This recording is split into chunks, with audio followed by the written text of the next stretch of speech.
The 646th edition of the MMA Gambling Podcast on the Sports Gambling Podcast Network is brought to you by Underdog Fantasy. Sign up with promo code MMA SGPN to score a $1,000 in bonus cash. And we're also brought to you by Rhythm. Get your 7-day free trial today by going to sportsgamblingpodcast.com/RITHMM. And make sure to enter the free roll football contest. Up to $3,500 in prizes are up for grabs. Go to sportsgamblingpodcast.com/free roll to enter today.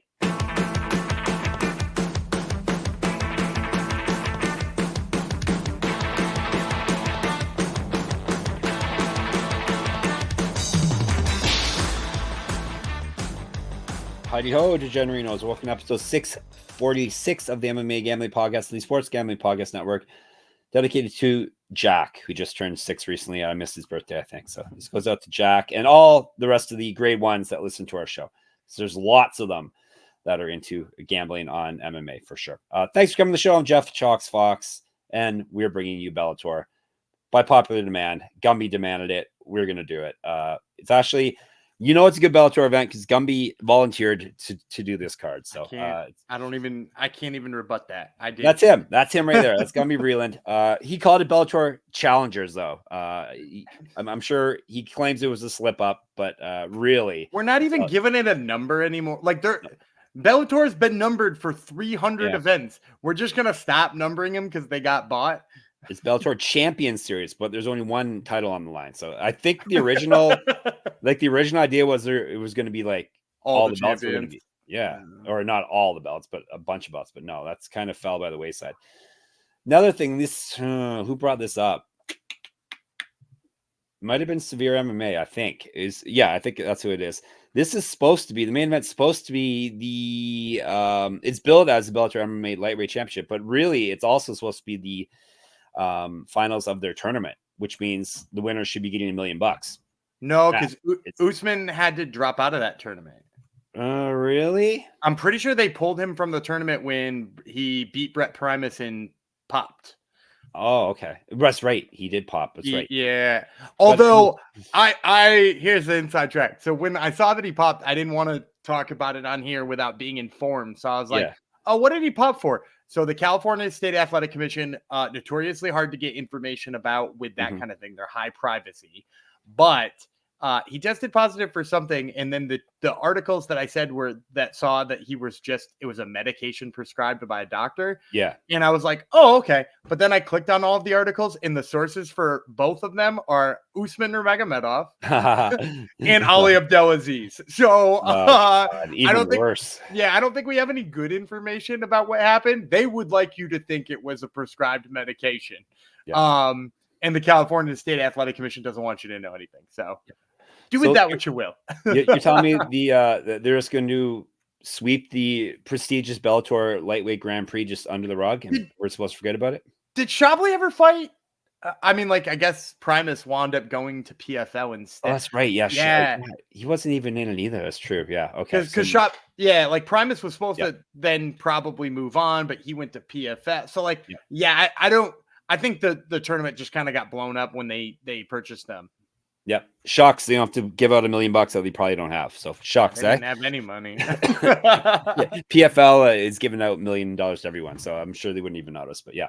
So anyhow, it's a good enough fight card that the Gumby is willing to cover it. So that's what you need to know. Bellator Champions Series, San Diego. No number makes Gumby mad.